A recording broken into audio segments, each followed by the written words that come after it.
is Matthew Darlitz, and I'm the Editor-in-Chief of The Neuropsychotherapist. Hi, I'm Matthew also, and I'm the Managing Editor of the International Journal of Neuropsychotherapy. Now, The Neuropsychotherapist is a quarterly e-magazine devoted to informing psychotherapists about the latest neurobiological, psychological, and somatic knowledge to enhance their clinical practice. The magazine has a multidisciplinary biopsychosocial perspective, and our hope is that this publication will give you news, reviews, and the latest research from complementary fields that will be valuable to your research and to your practice. Well, we're also the home of the International Journal of Neuropsychotherapy. This is an open online access journal that publishes articles on various aspects of integrative biopsychosocial issues related to psychotherapy.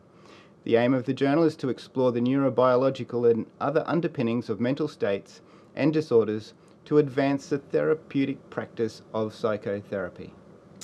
Thank you, Matthew. Now, let's go over to Richard Hill to find out what he's been discovering this week. Thanks, Richard. Hello, everybody. Here I am in lovely Narrabeen in Sydney with this beautiful river behind me. I wanted to talk today about art.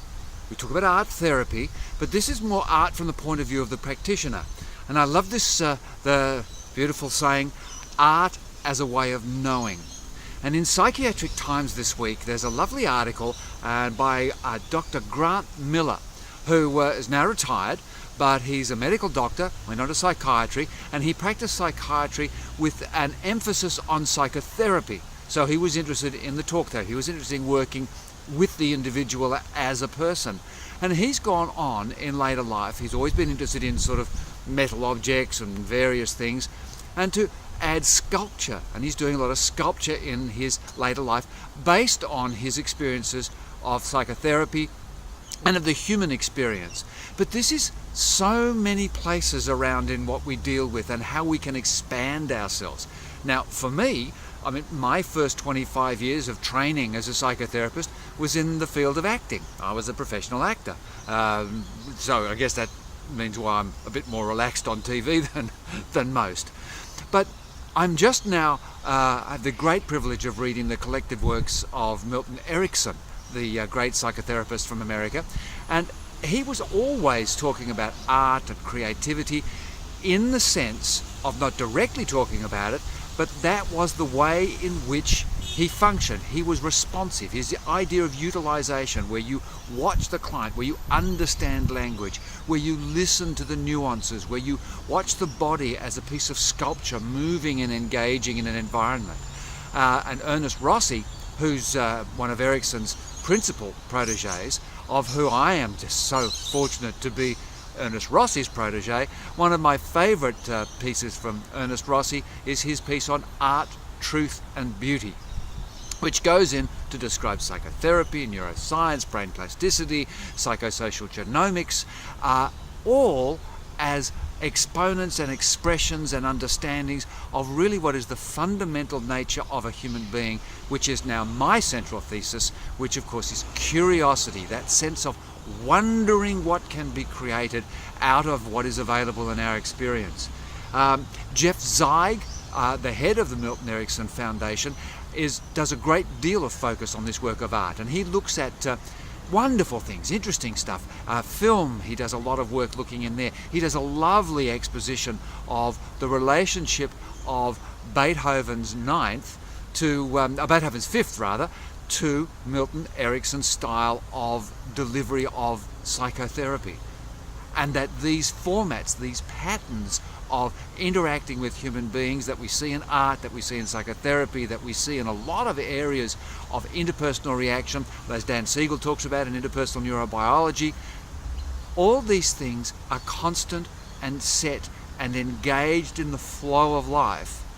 Our trick is to tap into it, to utilize the knowledge to tap into it successfully, and to create something that enables people to have an improved experience. And in that line, there's a wonderful thing I came across just now, and it's the International Bipolar Foundation. I'll just check my notes. International Bipolar Foundation's annual essay competition for high school students on mental health.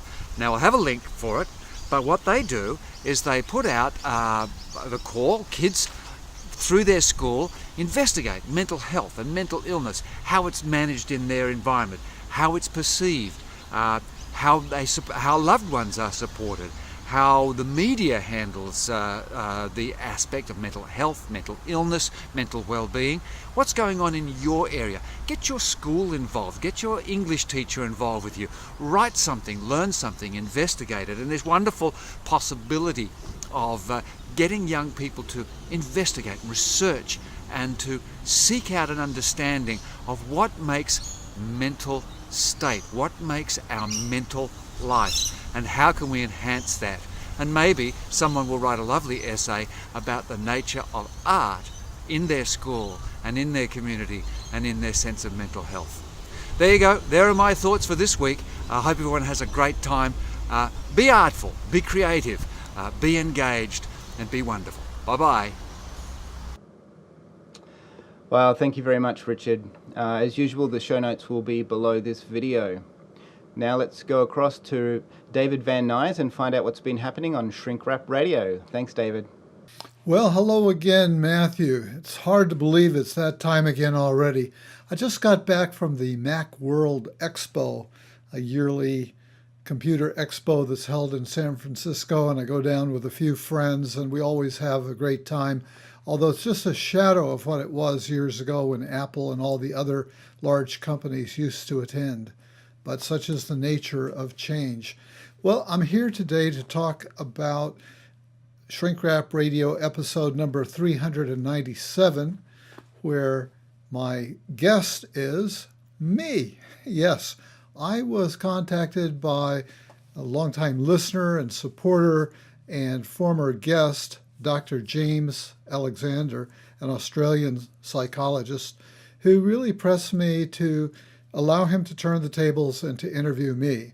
And I was reluctant to do it. I was kind of shy about it, not sure I would have that much to say. But in recognition of the fact that I've been around for a long time, he felt that I might have an overview of the sweep of psychology over the past 40 years or so. And so I thought, well, he's offering this as a gift. I really should accept it graciously. And so I did.